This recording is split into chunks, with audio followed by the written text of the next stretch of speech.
We don't want no trouble, Banana. You're a wanted man. Law and bounty hunters are looking for you everywhere. I ain't gonna give you none, John. I just need to know where Holy Man is. I already rented a room here. Only reason I'm drawing on you is because I know you're hurting for money. And you got a shotgun down behind that bar, don't you, John? He isn't here. But if you leave peacefully and promise not to come back, I'll show you where he is. Easy there, Banana. Howdy, Riveter. That's Sheriff Riveter, you sidewinder, and you got a date with the gallows. Well, see, now that's a problem. I can't hang until I receive absolution. Now, you can kill me here, but I'll be taking John to the grave with me. Or, you can wait for me to receive my absolution, and I'll come back here and walk to the gallows with you myself. Fine. I'll let you seek your absolution. But if you're not back in this saloon in 2 hours, then hell will rain down on you.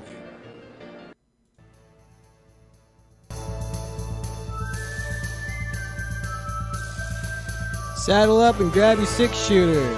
This is Digging Deeper.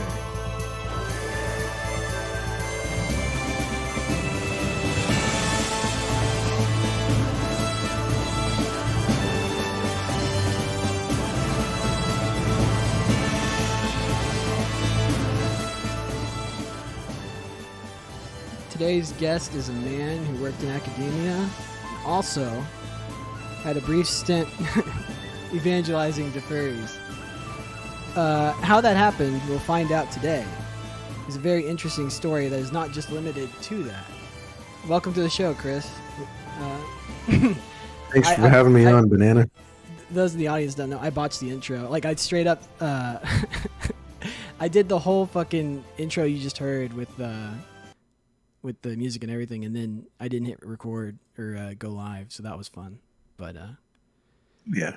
Anyways, welcome to the show, man. I appreciate you coming on. AC introduced you to me. Said you saw the first episode and you were interested in coming on. Yeah, I did. It was a great time, a great talk that you were having with AC. AC is a very good friend. He is a marvelously talented musician, and we actually have a little bit of a shared history together. We both worked with Sam Hyde. On really? projects. Yeah, back in the day. He worked on doing some music for Sam for Kickstarter TV season 1, and I worked with Sam on the illustrations for the Shit Bubbles cartoon, which was a cartoon about scrubbing bubbles that were rather filthy. It was like a scrubbing bubbles commercial, and I did the black and white illustrations, then Sam colored them in and animated them. Oh, wow. So was that for $1 Million Extreme, or? It was back in the 2011. Wow. And that was a tough time because I was actually working at a convenience store, night shift plus day shift on some days. Holy shit. So I was working both kinds of shifts, and that was to see me through summer so I could go back to school the next semester. So I was like doing that plus doing all these intricate detailed illustrations for Sam, and that was a wallop of a summer. But Wow. it worked out okay. It worked out well in the end. And the video, you can kind of still find it. I think there's a couple of channels out there that still host it. It's kind of buried deep way back in the far furthest bowels of the MDE catalog. But Right. it is there. It is there. That's fascinating because I had no clue about the MDE thing. So did you go to school for computer animation or No, graphics? I went to school for philosophy, actually, and then I graduated with my honors BA in philosophy, and then I was a glutton for punishment and decided that maybe I should try for a graduate degree as well. So I got accepted, and I got my graduate degree, my MA in philosophy, and I also have an MDiv, a Master of Divinity in Catholic theology from one of the universities here in Canada, because I'm actually a Canadian. Yeah, that's right. Because full disclosure, in preparation for the show, I almost had I had the hardest time coming up with the time, where I was going to start with you today, because one, your career in academia, and then two, you seem to be somebody who has very eclectic interests. So you kind of go all over the place with who you are. And so it's I was where to begin? But I think, when did you meet AC? I know it was the like working with Sam Hyde, but like did you guys hit it off? Were you already religious at the time, or like was that something that like y'all bonded over? Or Yeah, we hit off regarding a mutual friend's server who is also Orthodox, and he was kind of doing the Orthodox equivalent to what I was doing online, which was to go into chats that were, shall we say, of a rather prurient nature on Telegram, on Discord, and basically start talking about God there. And it doesn't really matter if you say anything that is like non-judgmental about the people. It doesn't matter if you do say something judgmental about the people, or if you don't, or whatever. You will automatically be branded the second you start talking about Jesus Christ, or saying that you're a Catholic, or any other number of things, Orthodox, whatever it happens to be. You will receive very, very heavy scrutiny. You will be put under a microscope, and you will receive a lot of abuse from people. oh, for And sure. Yeah. yeah, and it's an interesting thing, because it actually, what it does is it separates the wheat from the chaff in these communities, because then people have to decide, well, this guy's not really saying anything bad. He might be saying something like, the furry fandom is a bad scene or a bad place to be, or he might be saying, porn is bad, or Catholic Church good, porn bad, basically. And then that person has to say, gee, like, he's not really hurting anybody. He's just expressing opinions about the group. And those people are going to find themselves scratching their heads when they see other members of the group hurling abuse at me or at somebody doing that.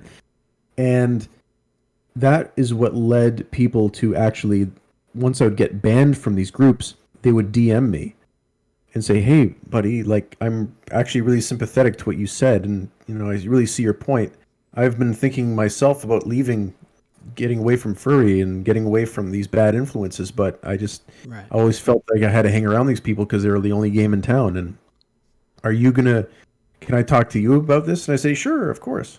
So we talk, and sure. And we'd set up, I set up with the encouragement of one of these contacts that came to me after I'd been banned from a place, an actual Telegram that was devoted to this practice of being a kind of base of operations, where we would go out and try to bring people to Christ who are in these places, these basically grooming dens is what they really are. I mean, the entire subculture of furry, I understand that there's a lot of people in it that say it's great, and it's the biggest resource of friendship I've ever had in my life, and I can actually connect to people that have this interest that I do. It's like an extreme attraction to cartoon animals, and it's a thing where I want to embody them and I want to be them. And that mindset opens the door to allowing this group to then shape your behavior, shape your thinking in a really oppressively bleak way, where you end up, in a sense, hating your own body and hating your own person, and wanting to escape into a fantasy. Yeah. But I wanted to ask you specifically, because I may have misheard it, but these Telegram groups were like kind of your base of operation, but were there in specific games that you were playing, or were they just like Discord chats, or like were they just Telegram chat rooms or something? I think I missed a crucial piece of information there. Yeah, it all, to go way back, it started off when I had a Twitter account, and it was just for fun, and I would just post goofy nonsense on there, like absurdist tweets or like sarcastic remarks about current events and stuff. Right. And over time, I discovered that there was this group that was calling themselves the AltRight, and I thought, AltRight, what's this? And I knew about Trump, and at that point, I wasn't really like, I was sympathetic to some of the things Trump was saying, but I wasn't like, I'm a MAGA country and all that. I was kind of looking at it as an objective outsider observer, and I was like, oh, okay, yeah, it's a little weird, it's a little populist, It's not appealing to intellect, but I like that. I like that it's not doing the Obama thing where it's all about, often the sugared words and trying to make everybody feel good. It's about pointing the finger at a shopping list of problems that are happening in America and across the world, It's more and blunt. attempting to provide an actual hands-on solution to those problems. That's what I really heard from Trump more than anything else. Right. And other people around me, especially in the environment I was in at the time, in higher learning, were very, very, anti-Trump. This guy's a bigot. He's a racist. He's a homophobe. He's a monster. And I'm thinking that this is the guy that was on The Apprentice and he sold real estate, and he's like actually very embracing of people, regardless of like skin color or orientation. So I don't really understand why everybody's saying that he's these things when the actual words that come out of his mouth are just about wanting to secure the border and build a wall on the Right. southern border, right? And that started leading me into researching this more thoroughly, and I came across an intersection between gamer culture, which I was involved in, and this alt-right movement. And Right. bizarrely enough, it was this group that called themselves alt-furry. And See, I I've was never like, heard of okay, that. yeah, man. Like, and I'm looking into it, and I discover that it's really just kind of a troll initiative by a very small group of people to basically freak out other furries. That's really all it was intended to do. And kind of good thing, because I'd always stayed away from that subculture because I knew friends who were into it, because when you're into gaming, you're going to make some kind of adjacent contact with furry culture in some way. Right, Because yeah. so many of them are into video games. It just kind of trickles in. It's kind of that incel, like the shut-in culture where they just they kind of exponentially go further and further down some pipeline, right? It could be either the left or the right or some fringe group. Yeah, I understand what you're saying. Yeah. So I had friends that were deep into games, and they went off in that direction to pursue furry stuff. And I was actually kind of disgusted by it. In fact, I was very disgusted because I would see their personalities morph from being this kind of quiet, peaceful person that just liked games and was sort of introverted into somebody who's just like, speaking another language and wanting to be a cat wolf creature and Right. all this like the weird erotic stuff, and it's whoa, like slow down, batten down the horses, buddy. Like, Yeah. and I never wanted to tiptoe into that group directly. I would just kind of hang out in my little gamer circle, and if I made contact with people who were into that, I would always stay on the sideline away from it. But I would witness people and friends in chats that were devoted to gaming try to groom others, and they would do it through things like science fiction roleplay sessions, where they'd have roleplay sessions, and I would spectate them, and I would see that they would say things in these roleplay sessions that weren't so innocent. Like, they were always dropping little, like, sexual hints and stuff into these sessions that were supposed to be just about, fighting a monster or escaping a planet or something. Right. And that turned me off, too. So now you fast forward years later, and I discover this alt-furry thing, and I'm thinking, you know what? At the very least, this group is recognizing something true in traditional values, in a kind of Christian ethos, even if they're coming at it from this, like, as you say, an incel outsider perspective that's got a lot of furry baggage. At least they're creating this counter movement against the predominant way of thinking in that subculture. In what way are they creating kind of a Christian, a new Christian ethos? Well, as I began to speak to some of these members of this group, what I did is I put on an avatar that was of a character from a North Korean propaganda cartoon. Yeah. And I started to, I used an alias, and I started to talk to these people and be like, just ask them questions, just observe, spectate. And I discovered that when I started talking about God a little bit, they were really all ears, and they were actually very willing to talk about it and listen. Oh, wow. And and when you got into the topic, though, of things like LGBT or sexuality or even just furry in general, They shut down. Well, actually, interestingly, they were more like they didn't want to go there, they didn't want to look at it, but they didn't outright shut it down. They Oh, were okay. tolerant of it, of what I was saying, and in some cases, very sympathetic to it. But it was kind of like you could tell it was like, oh yeah, yeah, that's like an ideal case. Christianity represents this ideal, but I'm over here in my incel furry world. And even though I think that ideal may be good, I don't think I can build it into my life. So I'm just going to stay over here and work for like a tech company and have my little weird subculture life online. And that'll be me. But I'll still pay lip service to the values and ideals of this Christian thing that you're talking about. Right. It's just And compartmentalized. yeah, Yeah. exactly. They're compartmentalizing it and treating it as an abstract idea that they're willing to engage in for the sake of being inclusive and free speech and all that. But when it comes down to it, they're not interested in actually building it into their life or and not that I expect them to build it in. I'm not saying that I want to force people to think what I want them to. But when you present an idea that is wholesome and it speaks to a desire that they secretly have to get clean and get rid of this baggage that they've adorned themselves with. It's like, why aren't you picking this up? What's holding you back from picking up this thing that's going to help get some of that dirt off?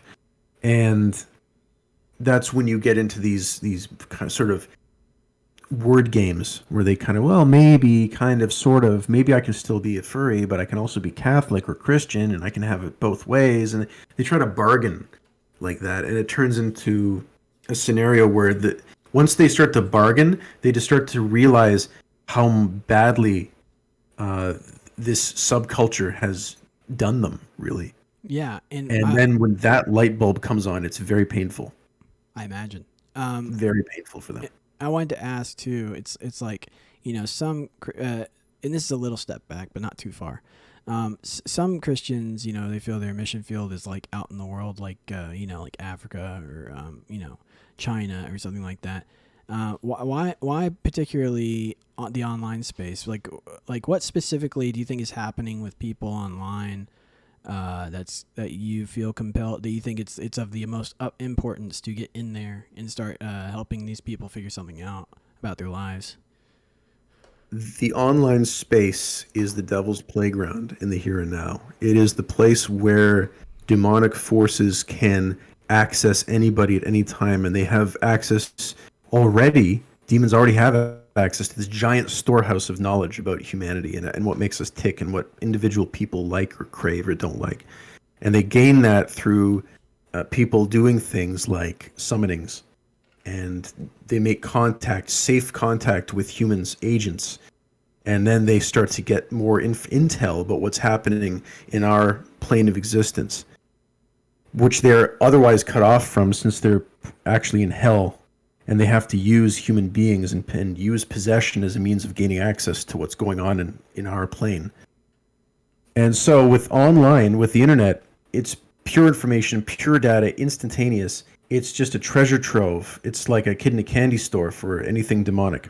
So because of this, demonic ideas can flow through the internet at like warp speed. And you can get things like, the kid that's really into Sonic morphing into this complete, porn addict that has a masturbation problem and has to do it like 3 times a day.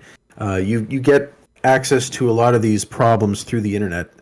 And that's why I see the internet as the next frontier in terms of missionary work, because it's where a lot of young people are. And young people are going to form habits based on what they see on the internet, and it's going to drag along behind them and carry into their adulthood, and it's going to shape the way they interact with people in real life. Okay. So I see it as just this, unfortunately, it's a very neutral thing. And like all neutral things, if there's something evil out there that wants it, the evil will be able to take advantage of that and start to wreck it. And God, being a very kind and loving father that he is, doesn't want to directly intervene and override our ability to solve the problem ourselves. He will only do that if the demonic rises and ascends to such a point where it's completely corrupting the system. And that's exactly what happened with Jesus Christ. The demonic had crept into the Sanhedrin, it crept into the Pharisees, the Jewish leaders in Jerusalem, and it was also already present abundantly in the Roman power structure. And now you had both of them converge together in Israel. And it was at that moment you have Jesus Christ coming, and it's by his life and his deeds and his death that the demons are now sealed off in hell. And those systems were able to, over the course of centuries, enter into conflict, enter into decay, purge their worst membership, and begin to gradually reform. And Romans have reformed in a Christian direction, and Jews have reformed into a splintered Jewish direction. So this is a wonderful place, and this may be a bit clumsy of me, so forgive me. But this would be a wonderful place to, one, hop back to your career in academia, and because I want to put a pin in the demon thing for a minute, because I think it'd be a good time to separate the literal from the metaphorical, because I can hear the metaphorical substrates of what you're saying, and like I can hop on board and say like yeah, but when like and even then I'm you know, I can listen in a respectful way to like and understand your point of view when it comes to like literal like demons, if you do mean literally. But there's going to be some confusion there if we don't make that distinction. Does that make sense? Yeah, absolutely. No, we can like when I talk about demons, I'm always talking about demons in the literal. I'm never talking about them in the metaphorical. I'm always saying these are actual creatures. These are fallen angels that actually had bodies just before the flood, and we don't know exactly what they looked like, but they would have been not terrifying but very attractive, and they would have had some degree of shape-shifting ability. They could take on different forms that looked very appealing and powerful to people. We know that Lucifer, his actual title was the bearer of light, and that his role as an angel was to reflect God's light. He was very likely, from what I've read, he was a member of the seraphim, and the seraphim are the highest class of angel who reflect God's light out throughout the whole universe, bathing it in kind of a cosmic goodness that protects the heaven from demonic energies that emanate from hell. And this is done in order to, not so that God himself is protected, because God needs no protection at all, but it's to maintain God's grace as flowing through the universe as a created thing, and the seraphim reflect that light that comes from God into the universe. And that by light, I'm referring to like a positive energy, not necessarily light that comes from the sun. Sure. Reflecting that positive grace into the universe so that it can bathe the universe in it and prevent the universe from being corrupted from anything demonic in a large scale way. Yeah, I'm hearing the tie into to Genesis that you're making, which is, you know, light was there before the day and night was there before the sun was created, and that's been a philosophical quandary for apologetics and theologians everywhere.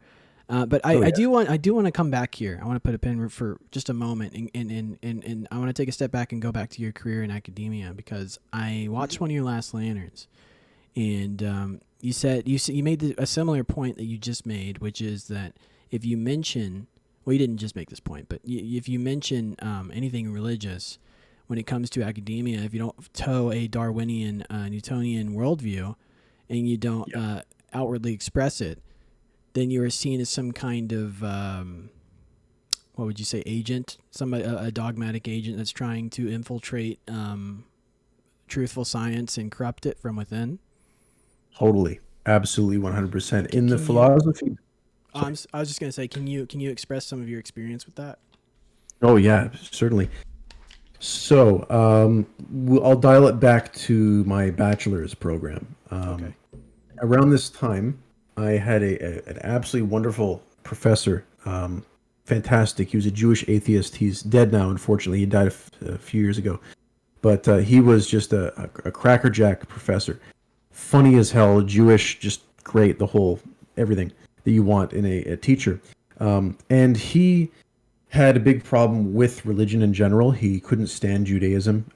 He was no fan of of Catholicism, Christianity. He did admit to one student who wrote a very aggressively anti-Christian essay in one of his classes that if he was to become Christian, he would choose Catholicism because he loved the element of ritual and the element of the mystical that is more abundantly talked about and discussed in Catholicism versus Protestant. The order of it, yeah. Yeah, and of course, Orthodoxy has its own excellent take on those things, but he felt more connected to the Latin Catholic Church. So at the same time, though, he had this back and forth all the time with Christianity, and I went to one of his courses on major problems in religion, as it was called, the name of this course that he had started. And it was attended by several militant atheists, and they were coming, each of them was coming from a very strong place of pain. One of them had lost his mother to cancer, and it was a long illness, and before that she had split up from his father, and I believe they actually were Catholic, the whole family, but when this breakdown of the marriage was happening, the priest encouraged them to get an annulment, and I think this affected the student who was in this class very deeply because he felt the priest was responsible for enabling the breakdown of his parents' marriage. And he would go on to these very long, intelligent but very angry diatribes against religion, where he would dominate the class. And it would get to the point, though, where if you took his arguments apart, you discovered that they were really more about a polemic rather than an actual argument where he's like laying out a case against something.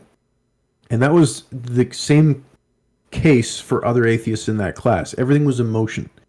Nothing was grounded in fact. Nothing was grounded in a careful analysis of scripture or the church traditions. It was all just about this happened to me, or this is happening to these groups of people. The church is causing the problem. It is therefore bad. That was a very, very emotional, basic, polemic statement. And when I began to hear these things and just gently counter them, I found myself becoming an apologist. And this surprised me because at this point, I was still kind of on the fence about Catholicism too. Right. Because I was pursuing it. I was interested in it. I was actually a Protestant to begin with. I was a baptized Anglican, which is, for American listeners, the Episcopalian Church. Oh, okay. But, yeah. But it's like Catholic light. It's like they have bishops and stuff. They do. They have like the ecclesial, which means church governance system of the Anglican Church is extremely similar in many ways, if not all, to the Catholic system. Difference is that priests can get married. Priests can also be female, or priests can also openly practice a gay lifestyle. Very progressive. Or be transgendered. That's interesting. It's kind of at odds with their beliefs, but I'll table it. It ultimately is, and that's a big reason why I left. It's not the only reason, but we can talk about that in a bit. Yeah, sure. Because there are several reasons as to why I left Anglicanism, but we'll get to that. So I'm at this class and becoming an unwitting apologist for Catholicism to try to deal with these arguments I'm hearing. I'm in a philosophy class, like we should be arguing better than this, right? We shouldn't just be throwing angry words around. And the professor, my Jewish atheist friend, is saying, you ever considered getting on board with Catholicism because you really seem to love it? And I said, actually, been thinking about it, but I just haven't been able to commit yet. And he's saying, I think you should. Well, it was very unexpected to hear that from him. And so that was really the beginning point where I started to notice that there is this cabal of people that are just hate the church and hate Christianity and hate God and hate anything that resembles God. And they love themselves. They love these certain noble ideals that they believe will bring about peace and justice to the world that have been given to them by liberal professors and that they are expected to uphold. And if they do uphold them, they will advance in their careers. And if they don't uphold them, they will be cast out. Or they will be the ones who help to cast out those who aren't upholding those ideals. And when I went into grad studies, that was when I discovered, firsthand that this was a real thing. I actually got attacked at the end of a paper that was read out at a pub, because there was a philosophy paper night at this local pub, and yeah, you'd stand on the stage and you'd read out your thing, and that was that, and then there would be everybody just having drinks and talk, and these two girls really started tearing into me about how, I'm supporting an evil, gay hating church, and all the priests are pedophiles and all this stuff, and I was at that point, I was trying to give like reasoned arguments as to why these things are, and how believing in the church does not make somebody an enabler of these things. Right. And the reaction to that is just pure anger and more hatred and more yelling at a pub surrounded by lots of people. So that was my first real wake-up call to just how bad it is, and ultimately how bad it's going to get. Because, if you looked right now with the Roe versus Wade reactions that have been posted, with some people going on TikTok and like, stabbing pictures of fetuses on TikTok to prove some kind of point. Like, it's just insane, the amount of hatred that has been simmering for this. And I completely blame the academic system, because I saw firsthand back in 2010 what was happening. And that was even just before Tumblr exploded in 2012 and all of these ideas hit the mainstream. So this was in the nascent period just before these ideas were about to go mainstream. And I was seeing it firsthand in undergrads. And these were the undergrads that were always very buddy-buddy with like militant atheist professors. There was a professor that was actually a very close personal friend of one of these young ladies, the one that was yelling at me. He was running this support group, supposedly, for people who had mental illness. Yeah. And it was a roundtable group, and they would meet up every week or 2 weeks in the parlor, which is the kind of the common area of the philosophy department. And we all figured, hey, this is kind of a nice thing that this professor's doing. And then I discovered later that he was actually one of the biggest euthanasia advocates on the hospital board at the local hospital. And he was one of the guys that would sit on the board, basically what you would call a death panel, and try to determine based on someone's case if they should live or die, and they'd put it to a vote. If they should be taken off life support, all kinds of cases. And this is a guy that teaches philosophy. Yeah. Okay, he doesn't have a medical degree, and he's reading a dossier in a file folder and saying, "Well, I think that he should actually be taken off life support." Yes, like it's fascinating you say that. And sorry to interject here, but sure.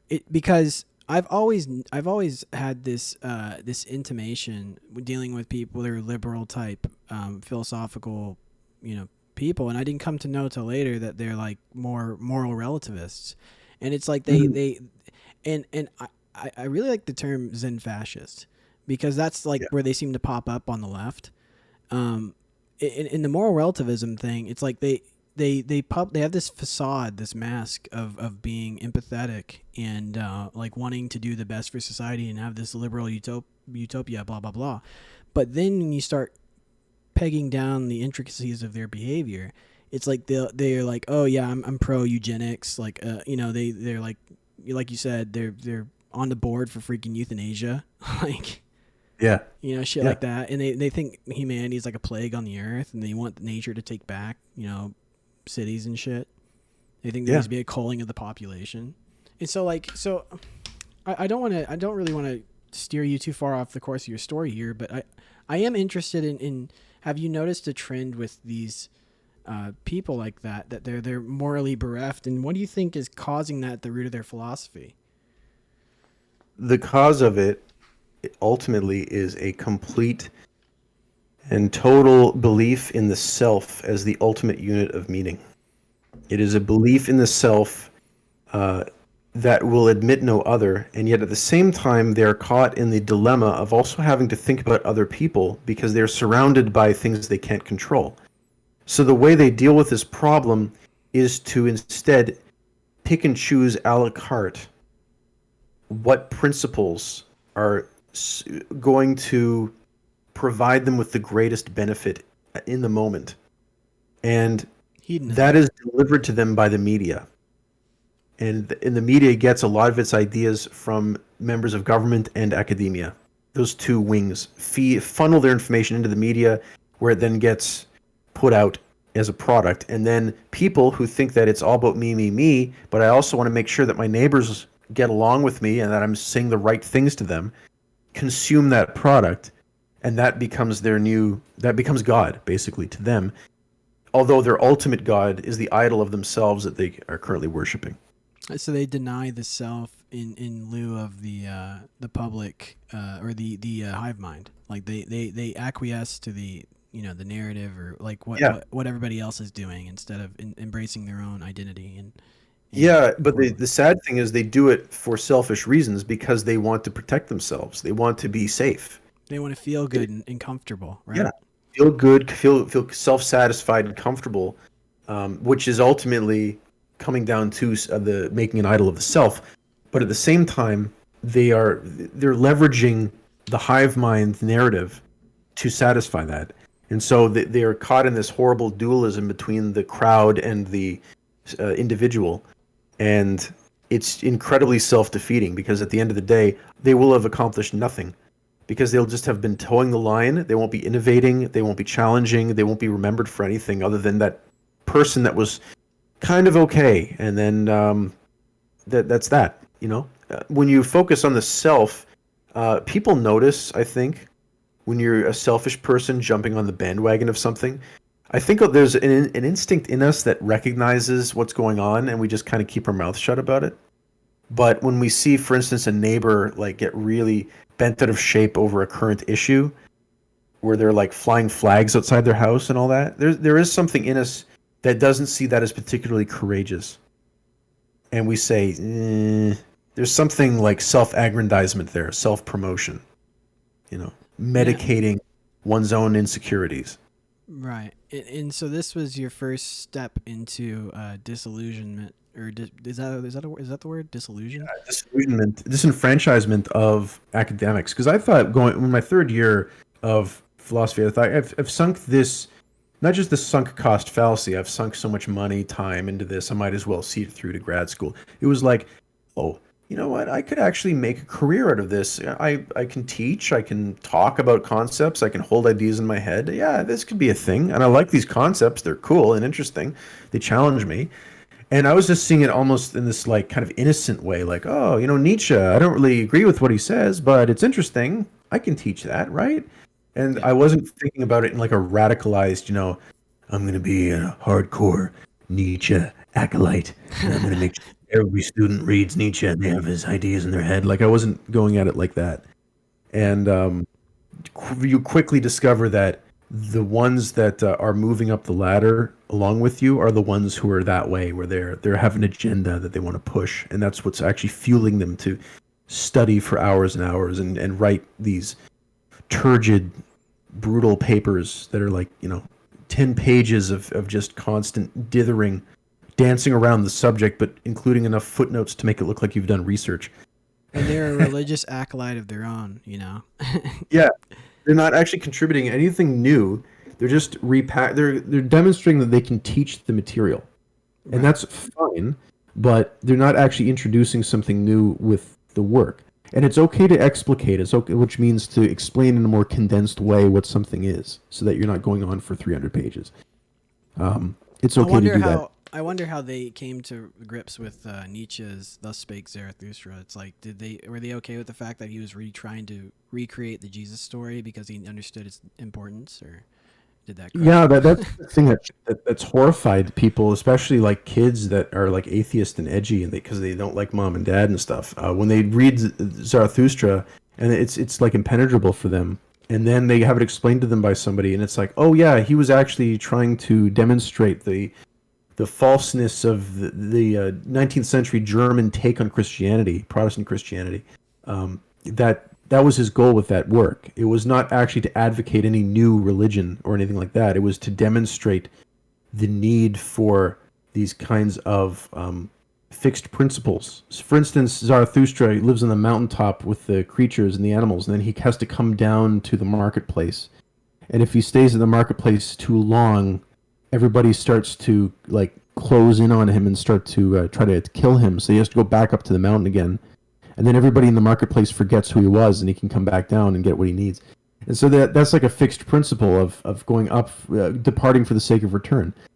And so it's not like Nietzsche is opposed to fixed principles. He actually embraces them, but just wants to demonstrate the truth of them in a way that's new, and goes against this decadent view of Germanitude, where it's like, we are Germany, we're the new Deutschland, we are awesome because we are going to be the engine of Europe and all this stuff. These delusions of grandeur that Christianity, Protestant Christianity, was tied into to provide the kind of like the zeitgeist of that movement. And of course, that was a mixed blessing, if it was a blessing at all, because then it led to this idea that you could take a political movement and infuse it with a spiritual element, and you get things like Nazism, which is actually a neo-pagan spiritual element fused inside of a National Socialist economic model. So, yeah, so that's what was going on there. And when teenagers read that stuff, they're like, or have it explained to them, they're like, "Oh man, you mean he's not the God is dead guy? He was just trying to make some kind of like quippy point about that? Like, oh man, what?" It did take a hammer to the people who were surface level, yeah, for sure. That's the thing. It's like it worked, but it's that's not all. They stopped reading, and that's the frustrating part. So yeah, they stopped reading, they stopped learning, and that's what I noticed in academics is that people, they read but they don't learn, and they're not interested in putting things together. They're not interested in making mistakes. You give a presentation and maybe you say like one thing that could be said a little better or is not quite correct. And because you've said it, though, you've exposed what something isn't, and now you can move on from there, and you can actually come to grips with what is. But in university, that mindset of experimentation is not present. It's how accurately how dependably can you regurgitate these facts to an audience? That's what really matters in the mind of a department in any context in university or college or wherever. So, and that's a sad thing, because then you stifle innovation. Now, this should be it should be an innovation institute, really. No, but it's. I'm not saying. I'm not saying get rid of the past, get rid of what the shoulders of giants have presented us with. But at the same time, build on it. To build on the shoulders of giants means creating your own thing on that. Yeah. It's it becomes rotten and starts to decay, and people become fat and unwilling to be challenged or challenge. And so I quickly discovered that when I started announcing the fact that, I'm going to a Latin mass in town. This is when I was doing my grad studies, and I'm going to a Latin mass. People were like, "What?" Like, they were just horrified. And then I probably lost every friendship except for my girlfriend at the time on the basis of that what would you call it, revelation to people. And I was just doing it innocently. I wasn't trying to show off like, I'm so cool, I go to Latin mass. It's just like, there's a Latin mass in town, it's really good. And that discovering I was Catholic created it made for a harder road, much harder road than I otherwise would have had if I just kept my mouth shut. I actually had to switch thesis supervisors because the thesis supervisor refused to work with me on the basis of beliefs that I held. Jesus. Yeah. He gave me some of the worst research assignments where he would just say, here are a few topics that I'm interested in for my own research. Go and find books for me and put them in an annotated bibliography and explain why each one is relevant to what I like. And he just rhymes off a list. I'm into surrealism, Dadaism, like all these stupid isms. And I had to go to the library and waste time sifting through all these texts to find out what, Professor Special Pants wanted. And I bring back this list of ones that I'd pruned for him that I thought were good. And I had a list of about 8 of them on the list. I thought, that's a pretty good place to get started. I handed it into him, and he goes, "Okay, what did you think when I gave you this assignment?" I said, "Well, you wanted me to find works related to surrealism, Dadaism." And he goes, "Well, yes, you did, but you didn't give me enough. You only gave me 8. I need more than that." I'm like, "Okay, how many more would you like?" Okay, like a plethora. Okay, what you want me to give you a plethora? Okay, could you kind of give me a number based on what you think a plethora is? Like I didn't say that to him, of course, but that's what I'm thinking. And those are the kinds of games that they play. And eventually, I couldn't produce a plethora of things that would appeal to him. And on the basis of that, and also the fact that it had been word had got out that I was going to Latin Mass, among other things that I believed, he made it clear that he didn't want to work with me anymore. So, Holy shit! And I'm guessing this is the time before. Excuse me. This is the time before there was things like rate my professor to publicly oust that kind of behavior where people are being unfairly leveraging on you or like leaning on you because of some kind of personal animosity, right? well, they had rate my professor, but he worded it in a way where it was focused on strictly on the samples I provided. But I knew that his tone was different, and that the climate surrounding me socially was different because of these little, I guess you'd not so much dog whistles, but little, peeks out of the Catholic closet that I kept giving, and yeah, and because you got to stay in the closet, right? These are the people that'll tell everybody to get out of the closet on one hand, but then everybody else has to get in make sure that they're in the Catholic closet if they're going to be Catholic. Well, I'm trying. There's a number of things that are going on that are making me. They're kind of bound up my brain right now because you dropped some huge bombs on me philosophically earlier that I really thinking about. Also, I was thinking about my own personal experience while listening to you in university, and I had a very different experience. I went to a Baptist school, and the problem I had there, there's something that works across that the gap there, which explains the dogma element to the way institutions work, or just people work in institutions. But I had a disillusionment with my university because I went to a school that was a fundamental Baptist school, and it was a private university. And one of my classes, I think it was a biblical class, I think it was the Old Testament, but he was asking about creationism and like what people have any theories about how the universe was created and all that stuff. And I was really into quantum mechanics and stuff like that, and like reading just in my spare time about like how the universe was created, stuff like that, like physics and all that, and the Big Bang Theory. And so I gave this answer. I was like, the Big Bang Theory is really interesting. I was like, because it can kind of work hand in hand with creationism. It's like it kind of helps. It's like a faith-based system, there had to be some kind of mover there, to a bigger force than the creation of the universe to create the universe. So I was like, that's really interesting to me. I think that would be a good apologetics, entry point. And then this guy, long story short, the professor, he played a video about the problem with modern Christians is their belief in things like the Big Bang Theory.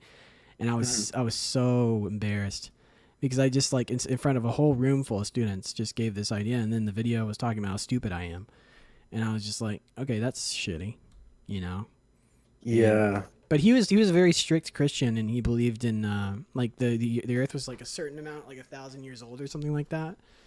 He had a lot of but to tie it together is on an opposite end of the spectrum, I had kind of a similar feeling when I was in university. And what scares me about I understand why they feel this way, but the atheist kind of professors that see the dogma in Christians and are fearful that they'll corrupt the institution from the inside. I don't see how they don't see that in their own hearts when it comes to their atheism and their militant atheism, whereas their dogmatic element of atheism could corrupt the institution from the inside without any kind of checking there. Yeah, it's very true. Yeah, it's so weird to me that atheism is like, well, first of all, the Big Bang Theory was actually developed by a Belgian priest. It is a Catholic concept. I didn't know I don't know that. if you were aware of that. No. Georges Lemaitre from Belgium was the one that developed it. And so it is actually an idea that was developed out of a Christian mindset to explain how the universe was formed, and we can measure the distance of the way light has traveled as something that expresses an expansion of elements in the universe expanding outward. and that this means that they all had to have converged at a single source at one point at the beginning of this explosive event. And so this is something that does not have to be relegated to the realm of atheism. This is in fact a Christian point of view. So where I think atheism has crept in a big way into even Christian institutions is largely in the watering down of the Christian ethic in terms of Christian morality. That is, I think, the bigger kind of battlefield. I think that the stuff involving the Big Bang Theory and Genesis and the beginning of things, that's kind of like that's the initial what would you call it? It's like the thing that you give people to get them to question the Bible's authenticity, right? Yeah. It's the thing that you use to kind of soften them up. And then you start to go in with the moral, ethical dimension, which is the actual fight to get that person away from taking Christianity seriously. Yep. Because then they do the whole Rousseauian, like everything's subjective and so is morality. It's like, okay, that argument's been solved a long time. And that's what always infuriates me about the moral relativists. It's like, that argument was solved a long time ago, and it was solved by Dostoevsky. It's like, if everything's moral, then why don't you just murder people, or like, why don't you rape, or like, why don't you do any of these things? It's like, what's keeping you from doing that? Choose your new value hierarchy. It's like I had this conversation with somebody the other day, and it like I said, it infuriates me because I don't see how you can pick and choose your reality. But I said, okay, so your values are relative and they're subjective, and you can pick your values. All right, find Hannah Gadsby funny. Laugh at her jokes. Now, who's this person? Sorry. Oh, I'm sorry. It's an Australian comedian who's notoriously horrible, and she's a woke comedian that's not funny. But no, I was like, the point I was making is like, if you don't find something funny, you need to change your value structure. Find that funny. Like, laugh at it. Yeah. You can't do it. Yeah, you can't. I mean, that's a an easy argument, but like there's more of them, like for why you can't choose your own values. I just think it's easily dispensed with. It's not something that you should be taken seriously. I think that what causes, as you say, moral relativism to fall apart, even in these supposedly Christian institutions where they start to radically relativize morality, even though they're claiming to be Christians, that frailty is a result of tradition not letting them change their morals on a whim. Because tradition, and this actually goes back to who I wrote my thesis on, which is Hans Georg Gadamer, brilliant German philosopher, kind of the last of the big, great systematic German thinkers. He wrote a text called Truth and Method, and in it, he says that tradition is this vehicle. It's this like transmission medium by which meaning is passed down through generations and is added to and built upon. And it is the biggest secular objective truth that we have of things existing and even ideas having basis in fact. All of that depends on tradition being there to pass that information down so that it can be disseminated by new agents. And so in the example of the woke comedian who is not funny, and that even the wokest of the woke cannot laugh at her material because it is objectively not funny, that's a result of culture, which is this compendium of a tradition within a certain region or area of people, transmitting what is considered funny in that culture to its people over time, over generations. And now, when you're the wokest of the woke see that comedian, they can't really laugh because her jokes are not in concert with the standard or the standards and practices of humor as they've been handed down to us over the centuries. That's why they applaud. They're like, yeah. They applaud instead of... That's the thing that the actual comedians are frustrated. It's like, why would you tell jokes for applause? And it's like, and what you're explaining in a psychological way is like the super ego pressing down onto the self, and it's imposing its will. It's the state, it's suppressing the self and demanding of tribal behavior. So, Yeah. so what's going on there under the surface? Because like that's the thing that's crazy about modern systems and like and human behavior. Because I think I think like you, things are breaking down quite a bit, and it is scary. I mean, we may disagree on the literal belief part, but that's fine. You know, we can still have a conversation because I'm not somebody who's dogmatically bent. But so the super ego part. There's a lot of public behavior that is being touted as one thing, and then under the mask there's a sub thing going on, and now it's identifiable and categorized by people who are actually aware of it. So like people are looking for the truth, you know, and they can immediately spot like a woke comic or somebody, you know, that's pretending and be like, you're not worth anything. But that Right. there is a value there for the people who are adhering to the hive mind or the collective unconscious or whatever's going on there. Yeah, there definitely is. Because if all you can do with a comedian is clap, you're not looking at a comedy performance anymore. You are looking at a rally. Yeah. That is what that is. That is a rally. That is the exact equivalent of a Trump rally. But instead of being kind of naked and honest and obvious about what it is, it's dressing itself up as though it was a stand-up routine. Right. To make you think that you're witnessing really edgy material coming from an individual craftsperson. But it's not. Because stand-up has always had this kind of like this veneer of edginess to it. Like it's always been about just some scrub getting up in front of the mic and just crushing it with these jokes and then becoming a big shot, getting really popular and just crushing it again and again and then moving up the ladder. And it's always been seen as this way to ascend in the field of entertainment, in the field of comedy. And stand-up is like it's what you do. It's the bare minimum of what you need to attract an audience through your jokes and through your comedy.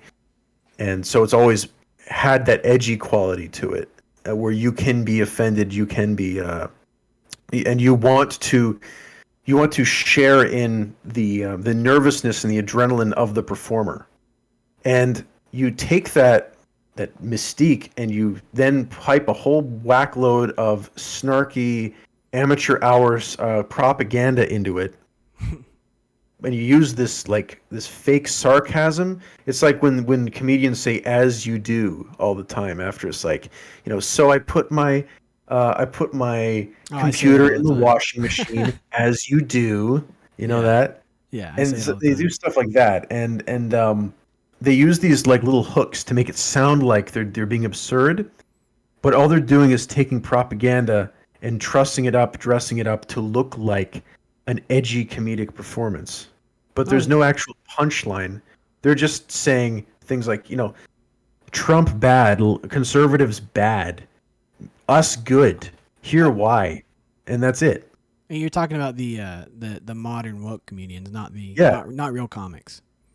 No, real comics are like, you know, they're doing great. Real comics today, to be a real comic today, I'm not saying that every real comic today is crushing it every night, but you have to really have some gigantic balls to want to be a real comedian today. It's not like the 1970s where you could just tell baby jokes, have a nice little audience at the cozy club, and everybody just has a grand old time, and you're out there for like, you know, 3 minutes to open for somebody else, and there's like 10 openers for the one big shot of the night.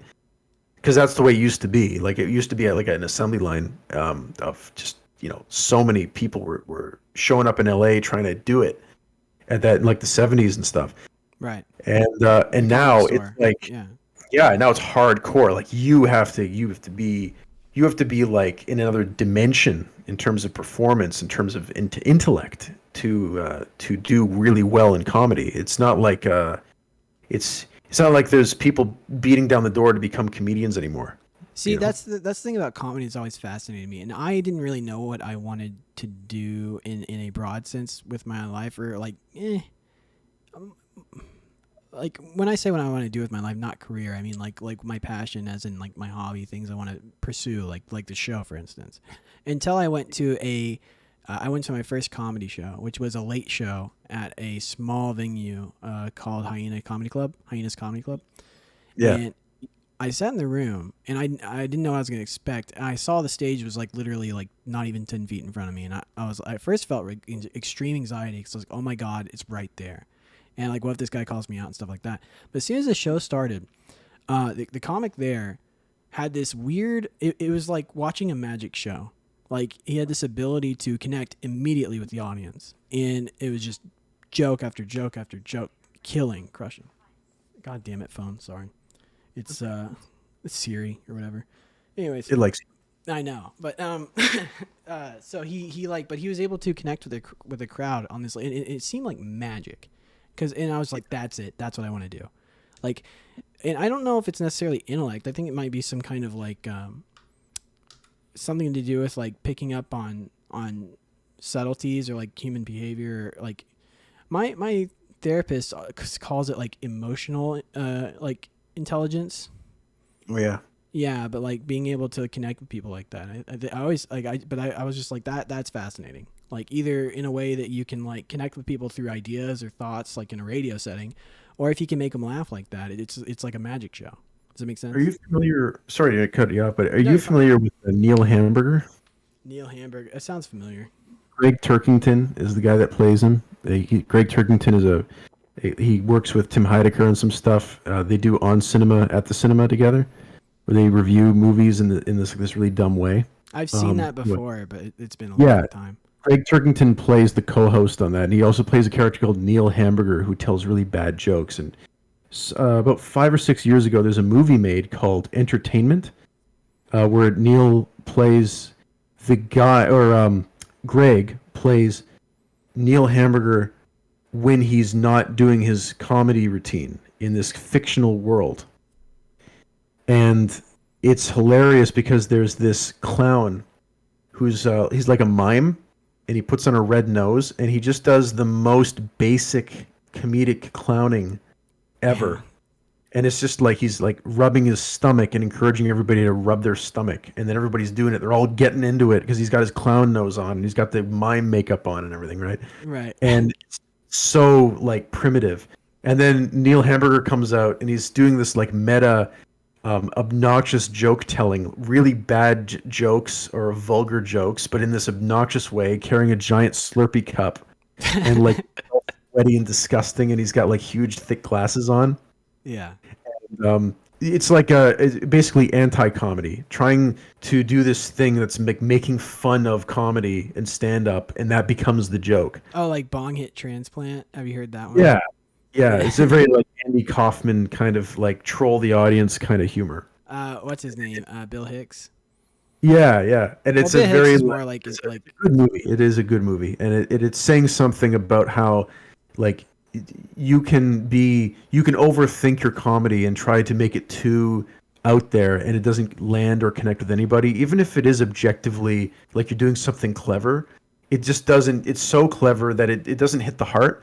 But you know, the guy with the clown nose rubbing his stomach nails it, and he's got everybody in the palm of his hand because he's bypassing the intellect and going straight for the soul with that stuff. Exactly. And, yeah, it's just great. It's just, your story reminded me of that really strongly. That image. Well, it's crazy because you can try to analyze. So like, there's a show called Kill Tony. I don't know if you ever seen it. Could you repeat that name again? Oh, sorry, Kill Tony. I haven't seen it. No. It's a podcast where, like, essentially, it's a show in Austin, Texas, where Tony Hinchcliffe, a comedian, he hosts it, and there's comedians from all over the world come to put their name into a bucket, and he'll pull names from the bucket, and they'll do 1 minute on the show, and careers are made there for like comics and stuff. But you can watch these people, and a lot of it's like horrible bombing, and I think it's the most fascinating podcast or TV like that's out there right now, because you see like these raw moments of people just trying their best and absolutely failing. And then you'll see some like, because they'll really try and they'll put something together that's like witty or whatever. It just doesn't work, and the crowd doesn't care. But then like, to your point, somebody will come up like there's this guy named William Montgomery, and he literally says, he's like, you don't need Jesus if you've got a metal detector, and the whole room just fucking dies. It's just stupid shit, and he just he kills, he murders every single night. And Oh like, man. it's just like this magic to it where you can just connect to people in a room. That's like one of those things you don't see too much of really anymore at all, because a lot of people are like, I don't know. It just seems like a lot of people. We're in a day and age where culture is kind of slowly dying. Well, now it's kind of ramping up, but you know what I mean. Yeah. People have lost an ability to connect on a fundamental level.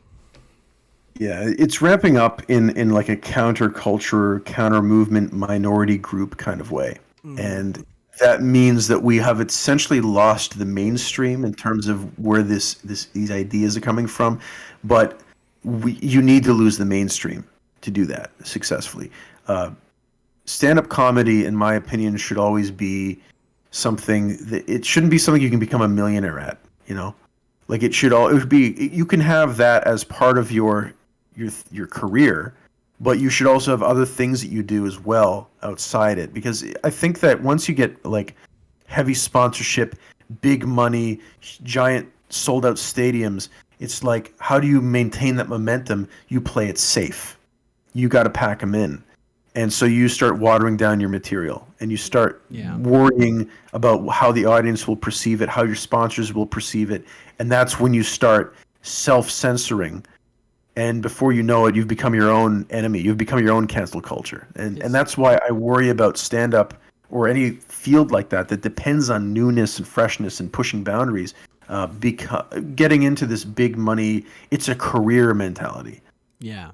You lose that fundamental element of just what you found to begin with, which was just being honest and being you. Yeah. Like what you have, specifically you, that no one else has, that you can provide to the world.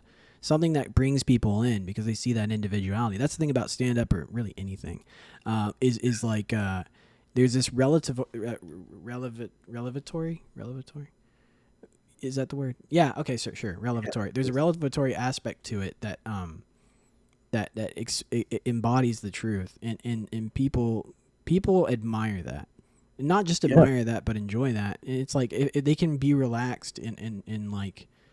And they don't have to be on guard or like worried that they have to act a certain way. They can, like, everyone here trusts each other. We can laugh, or like we can just, you know, because it's nobody here is a bad person. We're just trying to enjoy. Not everyone here works for a living, you know. We all have lives that are very hard. You just want to enjoy ourselves.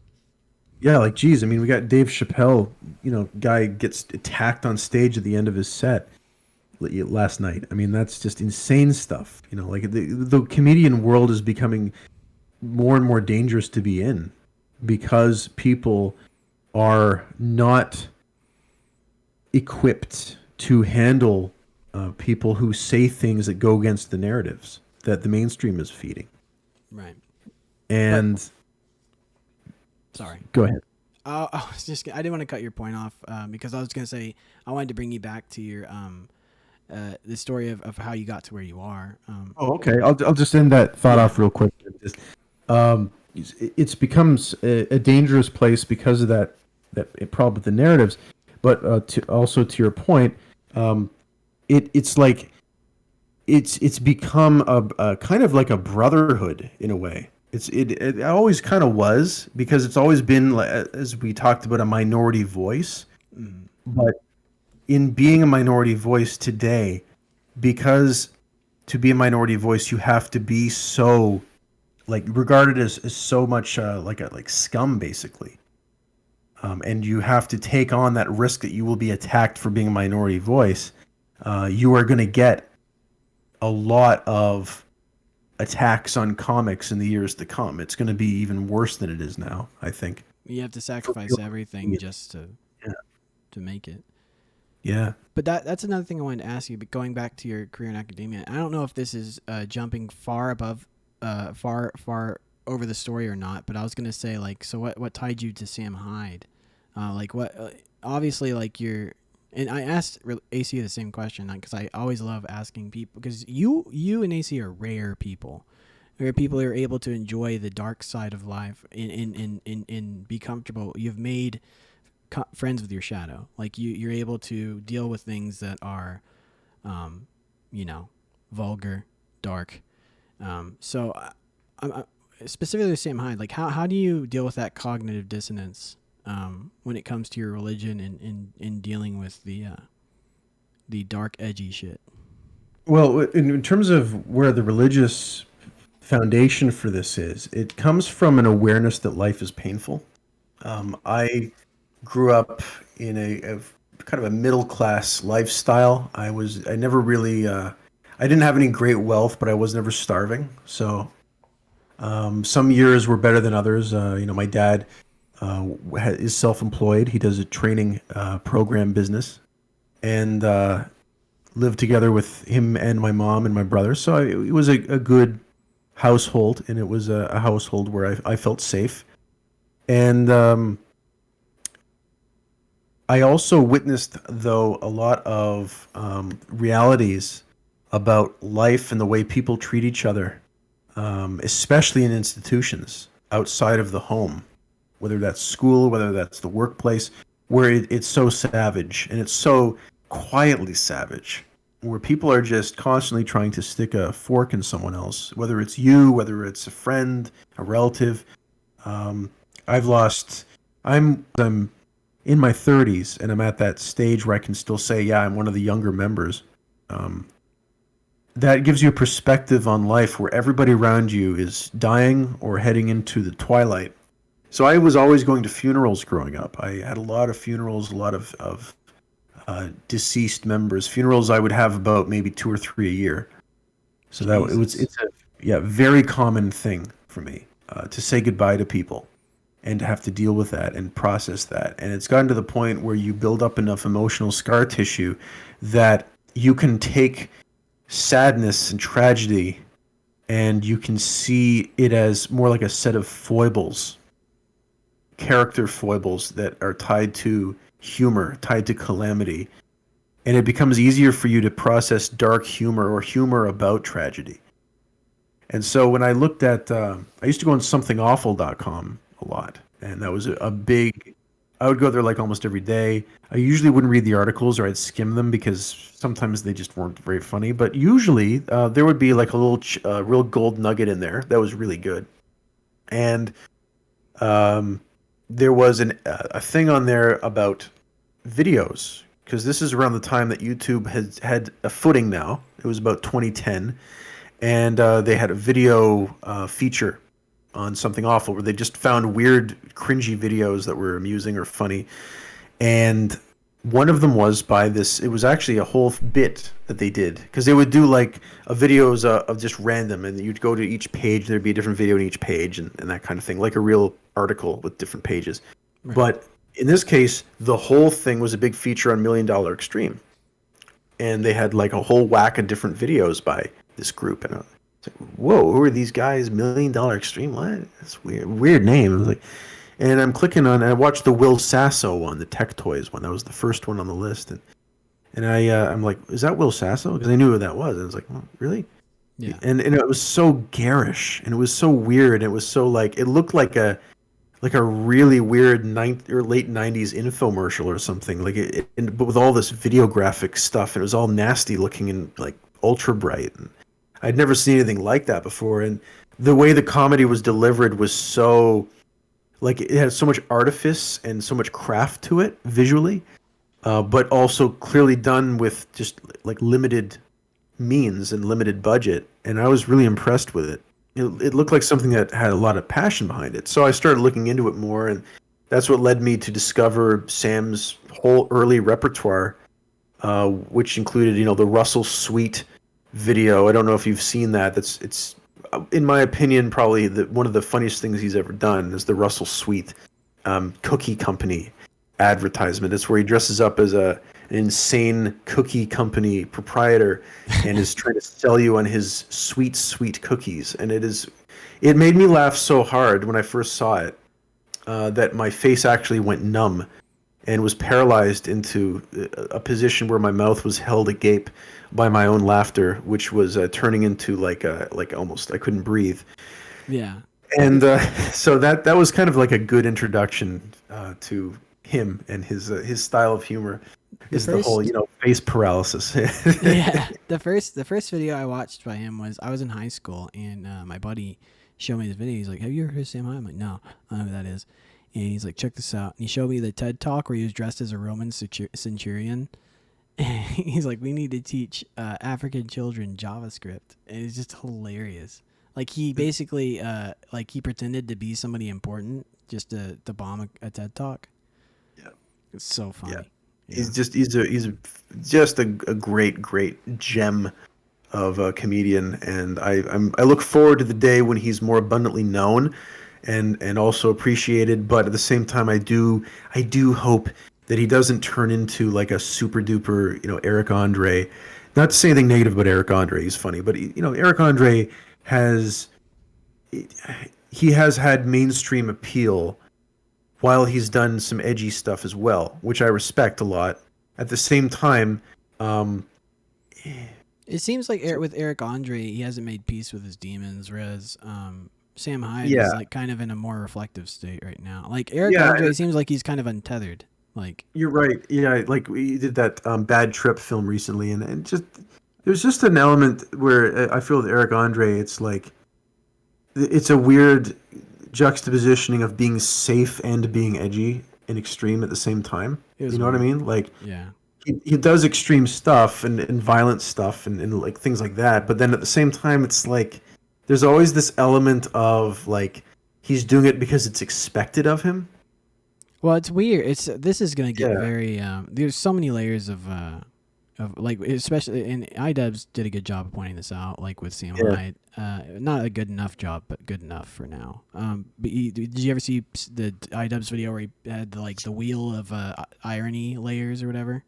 He did. That was good. It was good. So with Eric Andre, it's like because he's dating somebody like Rosario Dawson at the time when that came out, and it's like there's a layer of that there with like high society where they have like the court gesture, but like they're like, oh, you've been given a like a card to act as somebody who's like an undesirable. So yeah, even though we all under the table secretly agree that like this is something stupid, like it's all silly, we don't really believe any of this stuff, and actually we're all like bleeding heart liberals or whatever. But it's like you're gonna pretend to be this guy, and then at the end of the day, you're still like a party man or something like that. I don't know. Does that make sense? It's kind of there's definitely that weird, almost schizophrenic quality where it's like, yeah, we're all kind of high society ladder climber LA types, but we do extreme comedy too. Like it's something like that where their actual personal selves are so at odds with the things that they're doing in their comedy. But Eric Andre specifically is like, I used to think he was fucking hilarious until I saw his stand-up special, which if that's the one you're talking about, where he basically like looked like he just got off a bender and he starts screaming about like racism or something. I can't remember. I just remember hating it. It was really weird. But but his skits on like the Eric Andre show used to make me cry laughing. God, he can be really funny. Yeah. He's like, who killed Hannibal? Like after he shoots him with the whole clip, and he's like, who did this? Yeah. No, that's brilliant. But it's just, but there is this element where it's like you feel like he is under the thumb of someone else, or he's just consumed by his own like, because you can see all the anger there, and so it's like, but it comes out as like real anger in the special, like instead of like faux anger, and you're like, oh, exactly. So it wasn't a bit. It's like you're actually like unhinged. That's what it feels like. Yeah, but even then, like that kind of material is able to be presented in a mainstream format because someone high up on the food chain is saying, yeah, release that the way it is. Right. That's the thing. Whereas with Sam Hyde, it's just, he doesn't care. He just pushes a button on the Gumroad submit, and then it's out there, right? Like he doesn't have to go through all these checks and hurdles to democratically ensure that the Sam Hyde content is apropos for today's audiences. Like he's not doing that, and so that means that you get a raw, more, even if he's being ironic and silly, it's him being ironic and silly. You can tell. And that's why I love it when he cracks up at his own jokes, because that's just, it's not like him thinking he's really funny. It's him like sharing in a moment where he just can't contain himself with the audience. Yeah. And sorry, I keep quasi interrupting you. It's part of it's a problem with the internet, because I hear a pause and I'm like, oh, and then you keep going and I'm like, oops. But so I wanted to ask specifically how you got into how did you catch his attention, and if you're able to go into detail about that, and like and produce some stuff for a show.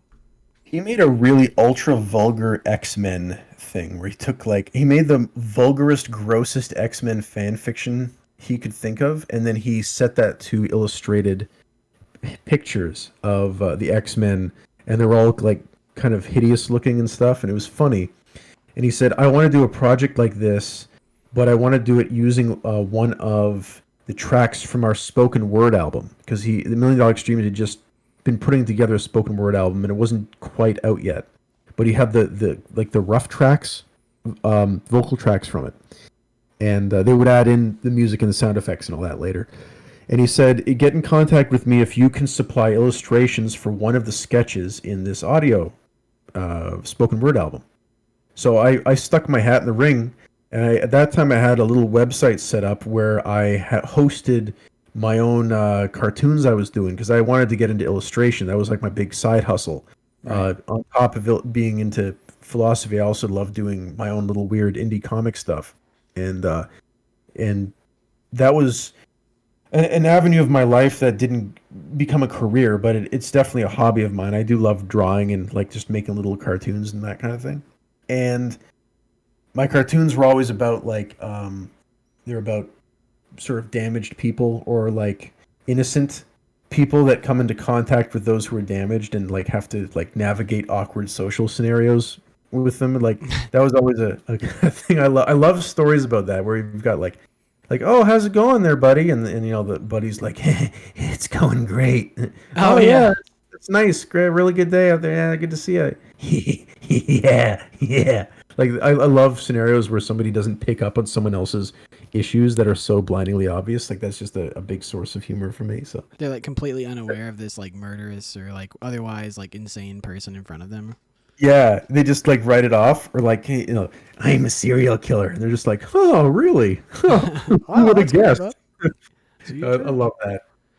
It's hilarious. I love that. So the idiosyncrasies of what I was doing, and I put that stuff on the website, and I linked it to Sam in a comment in the YouTube video for this X-Men thing that he made, and he found my email address on my website and sent me an email saying, you know, Chris, I love your stuff. I would kill. I think his words were, I would kill to have an MDE sketch done in a style similar to this, and that's what I endeavored to try to do. My vision for the sketch that I ended up doing was different than his. My idea was to do kind of like a little, you know, 50s ad that would mutate and get creepier and cringier and weirder as it went on. That's like Ren and Stimpy. Yeah. Totally. Yeah. John K. style. Yeah. Love him. His take was more like, you know, just right out of the gate, slam him with the, you know, the bright purple and green motion graphics and just, you know, smear that stuff everywhere. And that's his style. And I respect that. At the time I was kind of like, well, you know, in my way of thinking, that didn't really jive with the pictures I'd drawn, which were like going in a certain direction. But yeah, in any case, what he ended up making was really jarring and gross, and some people got a kick out of it. So I was happy about that. So it was good. There you go. Did you have much interaction with him on a one-to-one basis, or was it just purely like email? Like, hey, he said he used to use AOL Instant Messenger actually back in the day. He used That's hilarious. AIM program, and that was like their best thing that America Online ever made, was their Instant Messenger. It was like the most unobtrusive, nice interface. Everything was like clean interface. It was good. It worked. ICQ was like bad compared to AIM, in my opinion, but that's just me. But yeah, we used to have nice chats and here and there, and I would just ask him. I asked him one time, "Do you ever hate being compared to Tim and Eric?" And he said, "Yeah, I kind of do, but at the same time, I think that I get compared to them more because people want to prove that they've got one on me, or they know something that I don't." And he's made it clear in interviews that Tim and Eric are an influence on his style and motivated him to do motion graphics in a comedic way. Oh, sure. But of course, the way he does it is totally different in execution than how Tim and Eric approach it. Well, that's kind of irritates me, that that criticism, because I mean, it's like, even if you want to be on Adult Swim, they kind of that's their shtick. It's like being this absurdist avant-garde type humor. It's like every show on there has that element to it. I mean, you can't really escape it. So they would be pushing for that kind of thing, right? Yeah. Yeah, but so that's cool. I'm trying to figure out where to go next because I didn't know if there was more to your academic career or if we wanted to start talking about your YouTube channel and what led you to start kind of going more deeply into religious themes and in theology type, you know.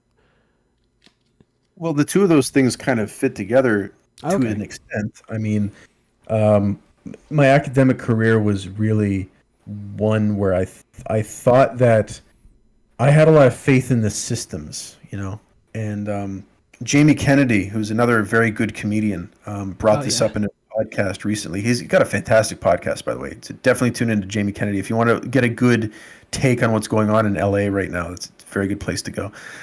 He said that when he was doing the Jamie Kennedy experiment in the early 2000s, he would dress up as different characters, and he said his hope was that by doing that, he would get noticed by Hollywood in a bigger way, and he would start landing bigger roles and get noticed as a really good actor.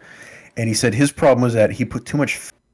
He said that if he had been more realistic and pushed his agent to get him dramatic parts and not just try to use his comedy as a springboard for that, he may have been able to have more of a career in drama films, but that didn't happen. And in my case, it was similar. I believed that academia was like this marketplace of ideas where they would take anybody. It was like LA. They would just take anybody, and if you had some talent, they'd make you a star. Like that was kind of the idea that I had.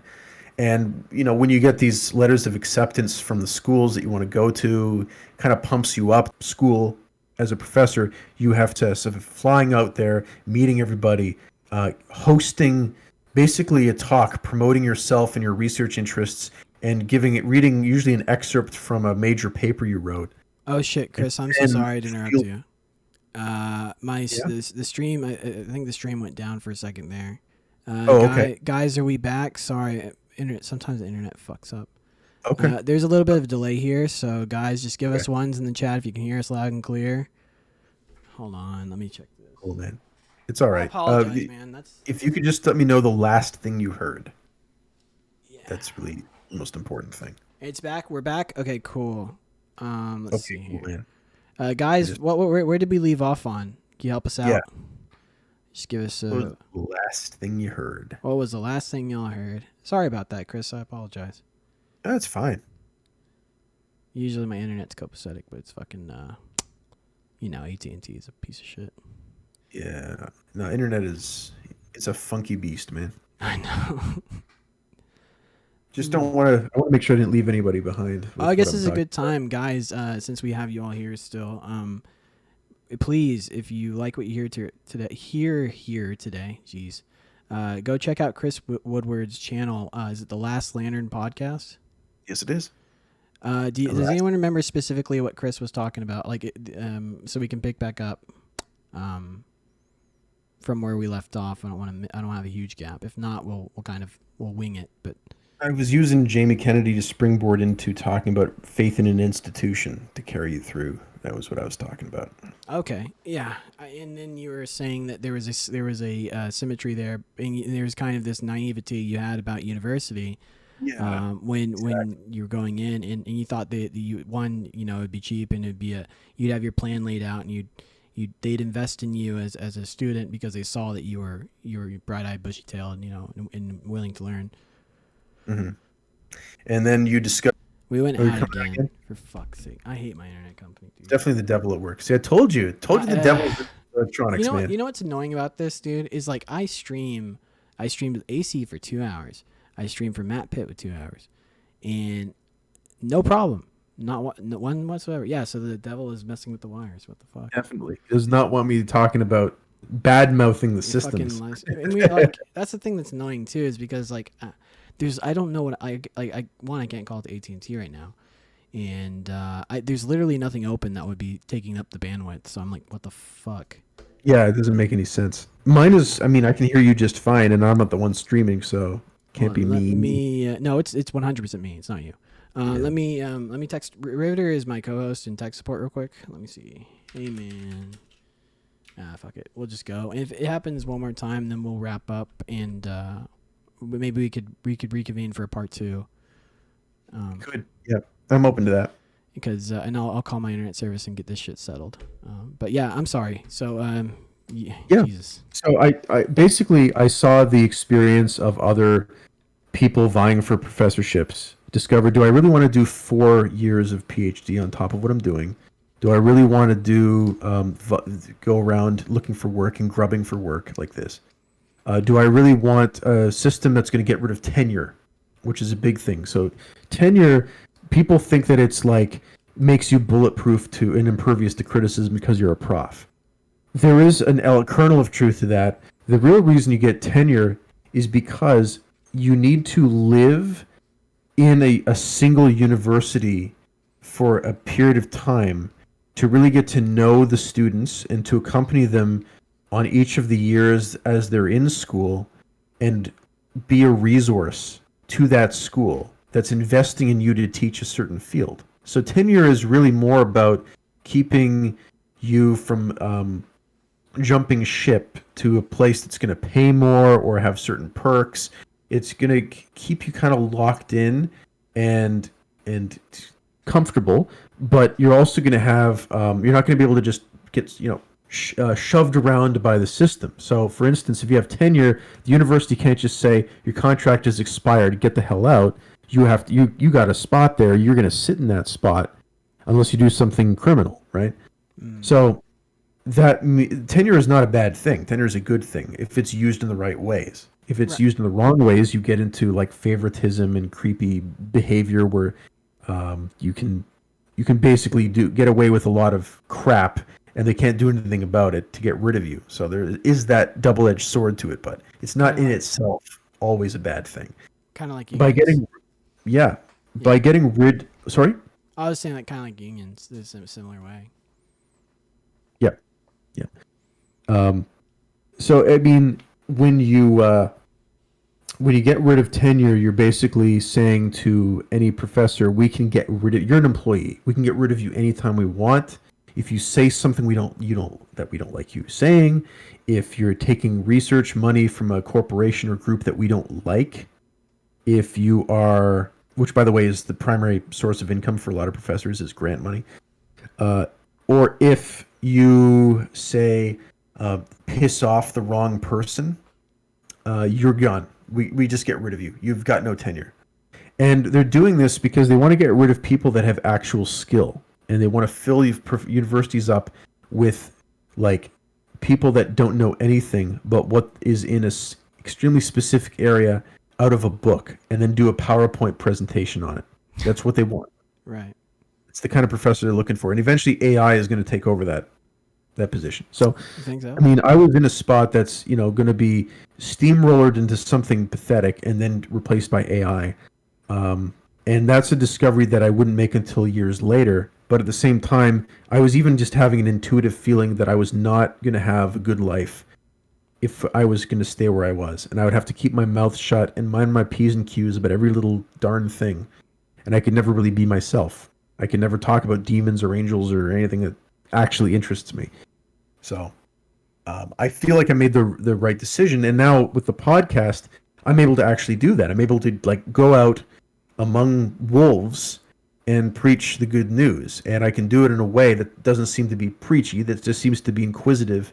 And if not, maybe a little bit, shall we say, passionate. Because I think I think when I look at myself, I see like this kind of straight up guy that's not really like horribly emotive and is kind of quiet and straightforward. But then this little like spark of passion kicks up in me, and I'll like say, this is what's going on. Like I'll be more emphatic.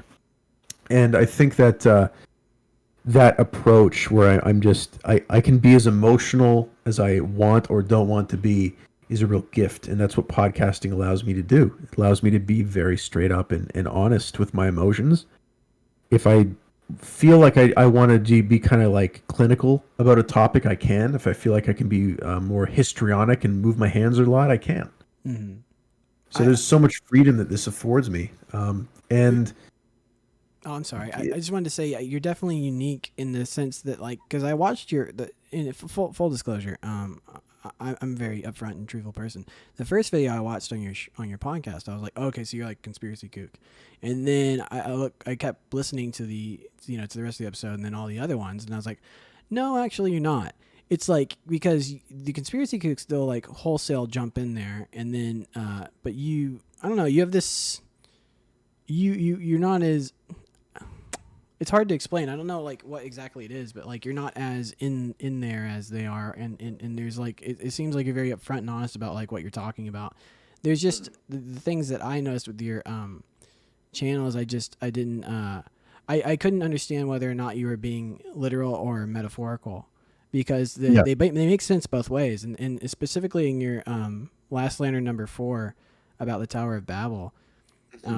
I was noticing how you're using like complex mythological religious interpretations to explain a variety of real world substructures that exist to practice like human engineering, like eugenics, stuff like. But you didn't give the groups names specifically, and I was wondering like if there is there a specific group that you were mentioning, because I know the groups that like in my head that I'm thinking of is like people like the Davos group or like Bill Gates or stuff like that.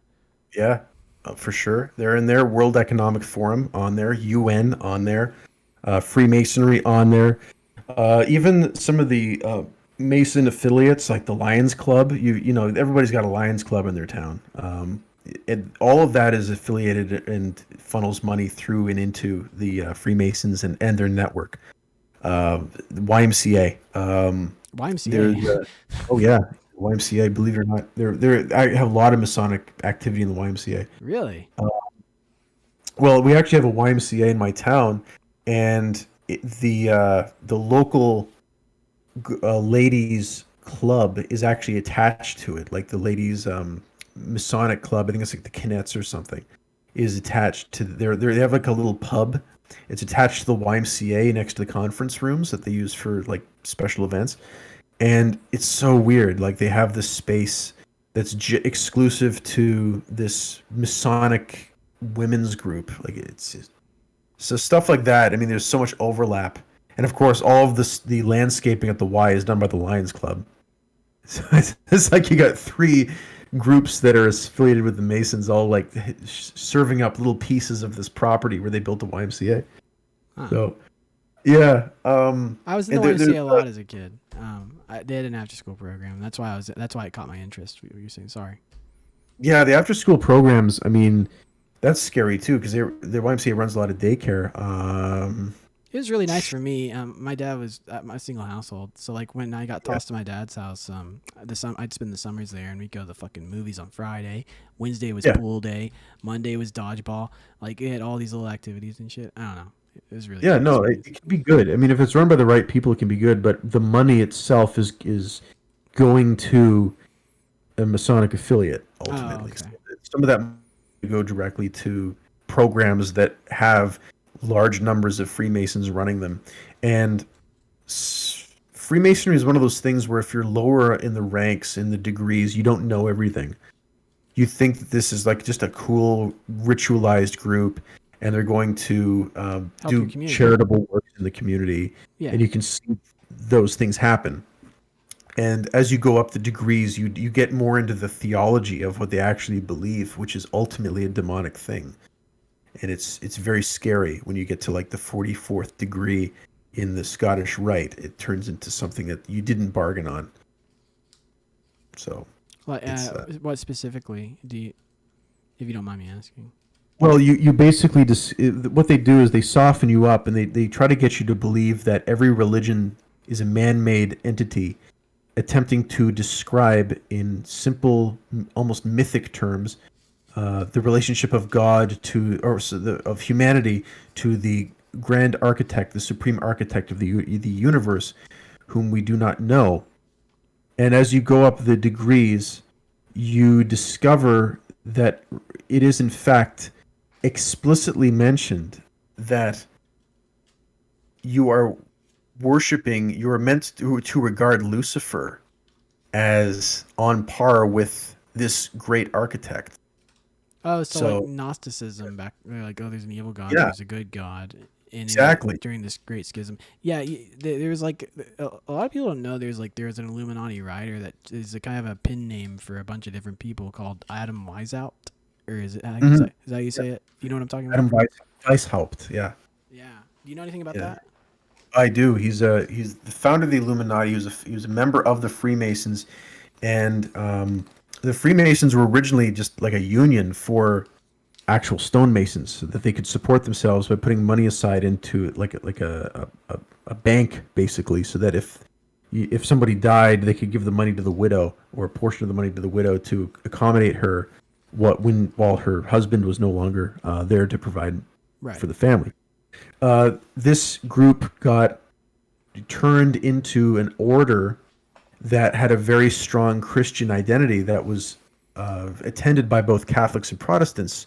Mozart, a Catholic composer, was actually a Freemason, because the Mozarts traced their background down into the construction trade. That was their big thing that their family did. And so Adam Weishaupt, what he was trying to do was he was trying to create this theology in the Freemasons, which was all about this heavily syncretized, which means different religions mixed together, Gnostic belief system that also drew in ideas from Rosicrucianism and some other esoteric groups that existed after the Crusades. Yeah, Gnostic illumination, and the Knights of Templar were like the running theory that I've heard, and tell me if I'm wrong, because I'm certainly not an expert, but that the Knights of Templar, not all of them were excommunicated and burned at the stake, that some of them actually escaped and started a Gnostic sect and founded like the Freemasons, the Illuminati, stuff like that.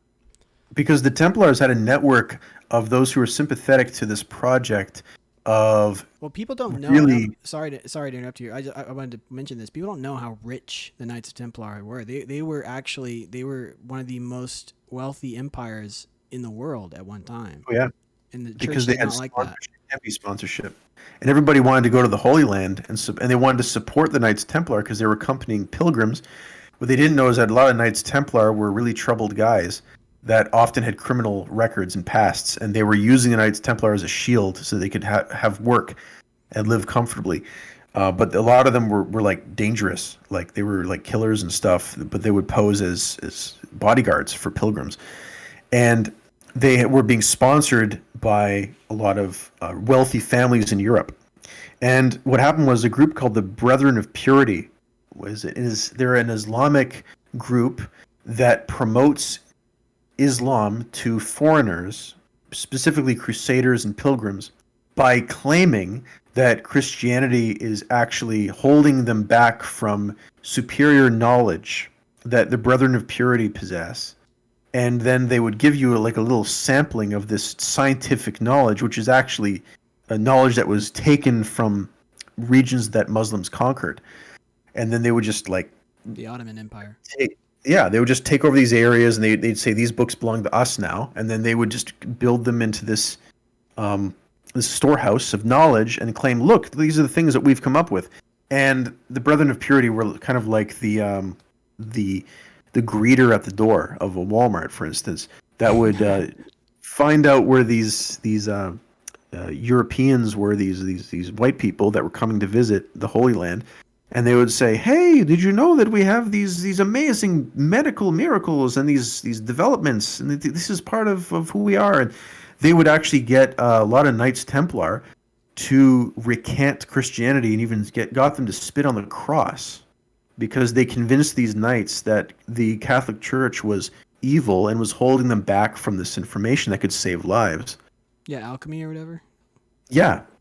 Or like medical practices, ancient medical practices that were known to Eastern Christianity, but not known to Western Christianity. Yeah. So when the Muslims conquered these regions, and they like grabbed all of the books out of the libraries, and then they would burn everything else that they didn't like, these texts would then get used to hoodwink Western Christians, because they wouldn't know anything about this information, because it was only in the Eastern world where these books were kept. Right. Yeah, so and there is some truth to that about the Catholic Church suppressing, certain things like apothecary because they thought it was witchcraft. I mean, because the problem with that, and I don't know if you've ever saw the debate between Sam Harris, and this is a sidestep from, I won't take too long here, but have you seen the Sam Harris Jordan Peterson debate? I have not. Well, they said that the failure with basically the argument is about like Christianity versus atheism. It's like what's the problem with modern culture? Why is it dying? But they were saying that the failure, that Sam Harris's argument was like the failure to update with dogma, and or like orthodox religions like Christianity or Judaism, is that they're unable to update for things like medical science. They would burn people alive for basically trying to practice medicine because they thought it was witchcraft. They didn't know any better. They were ignorant. Yeah. Yeah. So credence to that point. But that's such a silly claim to make because, I mean, to claim that the West is falling apart because the West didn't make enough medical developments in the centuries past is really an absurd point because the West... It was one of many points, not specifically medicine, but just the failure for cultural update for a religion that whenever the times change in a way that things become morally not so okay, like for instance slavery in the Bible. It's like that was more of the point he was making.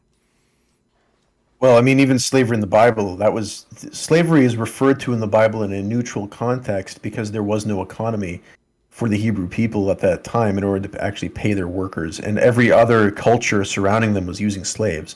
So if they were attacked by, or they had to attack a neighboring group of pagans, who would look after the slaves? So they had to have laws in place on how to manage that. And the laws that the Hebrews put in place for that were actually some of the most, what we would say, progressive and kind towards slaves that have ever been written, especially at that time, in the Iron Age. So, I mean, the claim that the Bible, because because religious people cannot change their dogmas, and that this somehow holds everything back and leads to decay. Well, if that's the case, how come atheism and agnosticism are currently the darlings of mainstream Western culture, and we've seen more decay in the past 50 years than we have over the past 800 years? We are in agreement on that. I think it's a misidentification of the problem. I think there's an aspect. Yeah. I think there is the thing that people don't realize is that there's a good and bad aspect to dogma, to dogmatic belief, and that the good dogma leads you to profound spiritual awakenings and development of self.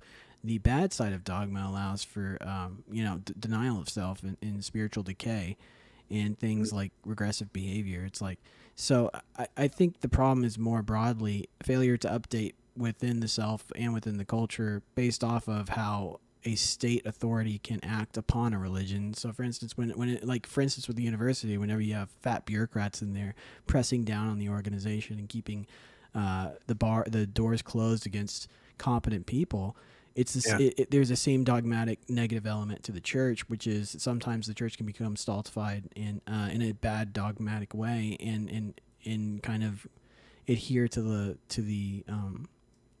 the idea that they're in control of society. Mm-hmm. In that way, they can fail to update to the public and exemplify Christ in a way that allows them spreads the gospel. So when people have the upset, they hate Christianity so much, the hate they identify with is within the communist state apparatus like type thing that is sitting like fat and greedy on top of the church. Yeah. It's not the actual church of Christ. Mm-hmm. It's something else entirely. That's all they see though. They don't see the revivifying nature of the belief, Yeah, because the Christianity, I mean, the entire purpose of Christianity is to reform the soul, mm-hmm. to cleanse original sin. It's a developmental narrative, yeah. Right, and it's focused on the individual, and then the individual is then, after that moment of purification, is then sheltered by the community. And then there's this symbiosis that occurs between community and individual in the church. And that is the ideal method by which salvation is able to happen and grace is able to flow upon the individual and the group. But this idea that the the church is somehow holding back Western civilization because these dogmas don't change. The idea is that our soul is this thing where the nature of it does not actually change. We are as we are in our spiritual self, but at the same time, we live in a world where things are in flux constantly. Yeah, Heraclitus So, is. Or is that Heraclitus? The state of flux? I can't remember. yes, yeah, it is, and so things are constantly in motion, moving, and then we also have this permanent spirit in us that provides what you in more Aristotelian terms you might call the form of ourselves, and this permanent thing, this core of who we are, is what anchors everything else about us, our body, our character, our personality, our whims. All of that is still anchored and patterned into something that's stable because our soul is present, animating our body. And this means that we seek stability. We seek things that are eternally true. We seek things that can anchor us in the midst of all of this chaos and flux and decisions that we have to make every day. And that thing has to be dogmatic. Ultimately, it has to be a fixed, stable principle that you can hang your hat on and say, yes, I can accept these things as true. It will always be there. It will always be true. 2 + 2 will always equal 4. Otherwise, it's just like, well, maybe 2 + 2 is going to equal 7 today, you know? You're talking about the cornerstone. Yeah, it's exactly what it is. It is the cornerstone. And I cannot put my faith in the things of the world because the things of the world, they change their context, purpose, location, and even their physical nature second to second. Whereas my soul, my sense of who I am as a stable being, has to be nourished and has to find its counterpart in an equally stable thing. And that thing needs to be a dogmatically expressed thing. Right. But and again, we don't have so much of a disagreement here. It's more so that that I'm saying like that. I agree with what you said, but the problem is some people, instead of also like they'll cling to what you said just now, and they won't also step out into the world and take their place amongst the people in it, and not only evangelize to them, but be able to connect with them on a level to where they can hear them, to they can speak to their spirit. So that part, but the only way you can do that is you have to update into the world outside of your cornerstone. Even though the cornerstone is still there, it's like you can't just stay rooted within the dogma. You have to like, and this is, I don't know how much of the interview with AC you watched the other day, and I don't really want to rehash a point that I already made with him too much, but briefly is saying that there was this analogy I drew between what is it? Who's that Norse mythology tree? It's the They're coming to me. fuck. These things I have in my head, all these referential cards I pull, like sometimes they just get lost in a filing room, you know, and I can't pull them out. Norse, you just call it the Norse tree. Yeah, that's fine. Yeah, so anyways, the branches that go all the way down to hell go up to heaven. You know, there's a part of you that, like, within the developmental journey, you do have to you have to come in touch with the darkness as well, and you do steeped within your atheism to define what you actually believe. And totally. I mean, it's, as I mentioned earlier about, you know, going to funerals all the time and witnessing sadness and sorrow and loss. Yeah. You have to have that. You have to get pushed down in the mud occasionally, and emotionally, physically, mentally, whatever. And that's a gift. Have to. Yeah, it is a gift. It's a gift also to be cut off. I mean, we've been talking about Sam Hyde a lot. Sam Hyde was cut off from Adult Swim when they discovered tweets, and those tweets got relayed by the media to advertisers, and they threatened to cut their advertising for Adult Swim, the station that was hosting Sam's show.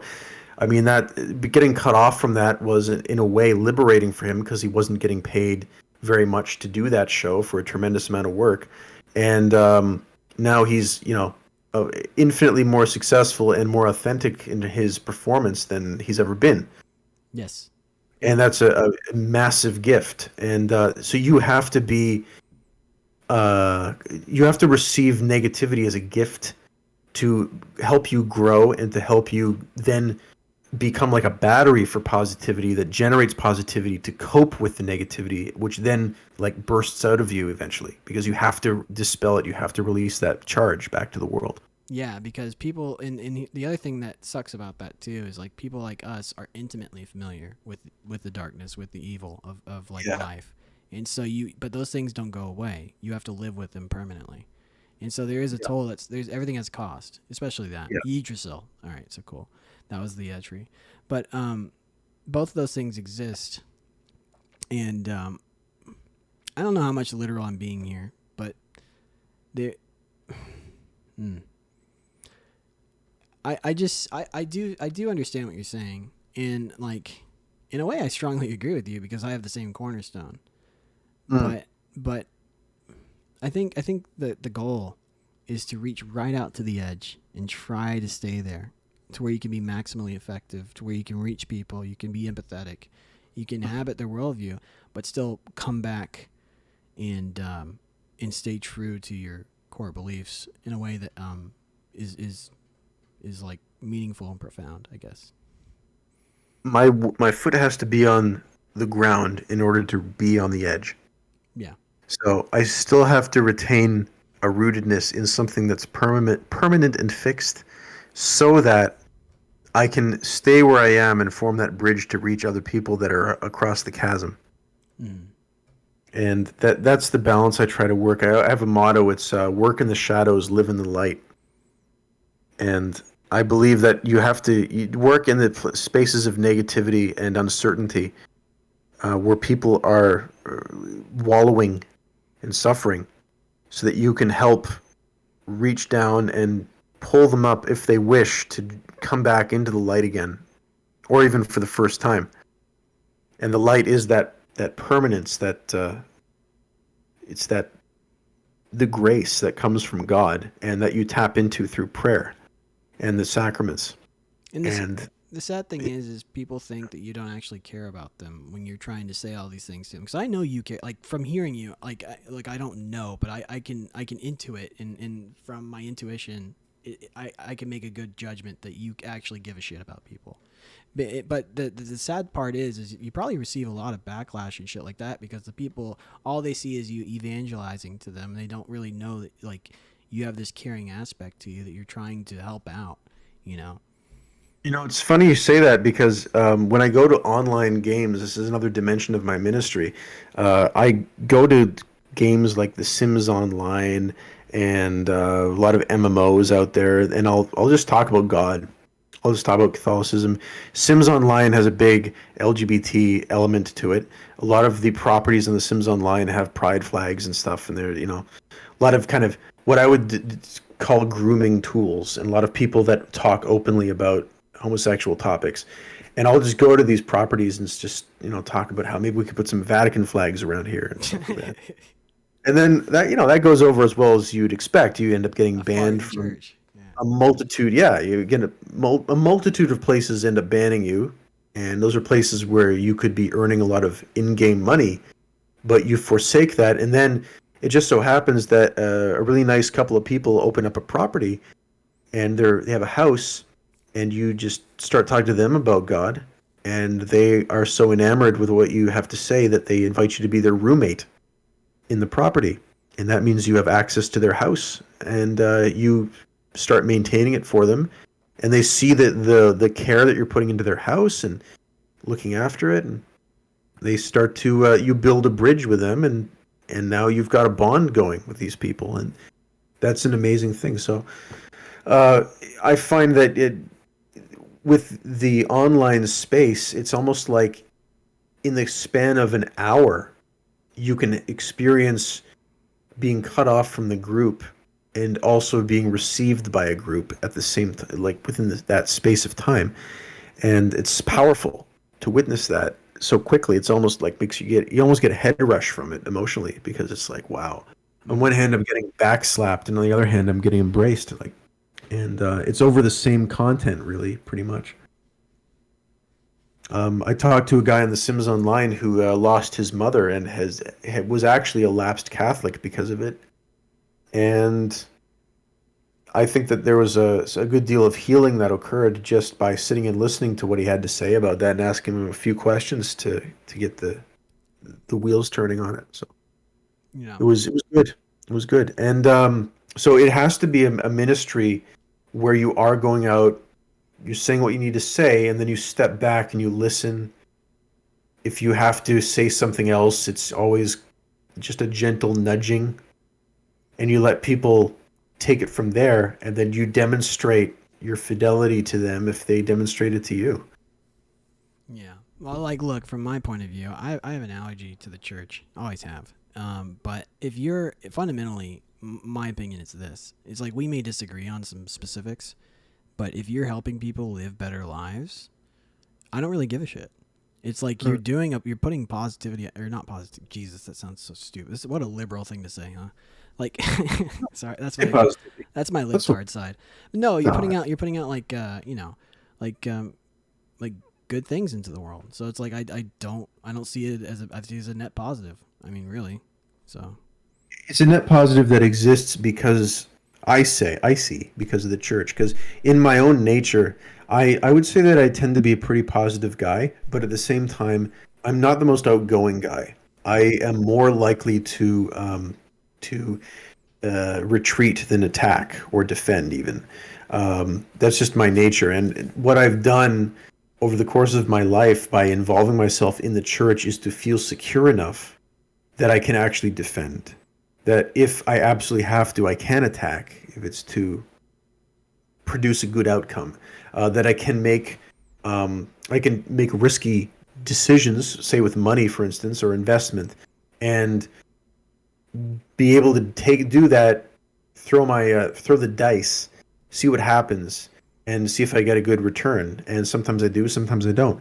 But that willingness comes from the church. It doesn't come directly from me and my own effort. And I think that the church is like that. It's a stabilizing force. It kind of fills in what you're missing. So if you have like a high skill or aptitude for retreat, it will provide you with the means to attack and defend. If it's defense that you're good at, you'll be able to know when to run or when to go out in the midst of them. So I would say that I mean I understand if you've got an allergy to the church, that is your allergy, and I'm not going to pretend that isn't there or that it's. I don't it's choose it. It just it's my default state. Yeah. Yeah. But at the same time, I would see the church as something that can, in a almost surgical, like a slow motion surgery, detect where your deficits are and provide you with the means to repair those deficits. And I'm interested in what you mean by allergy towards the church. Is it like the idea of a group of people getting together to do a common thing, or?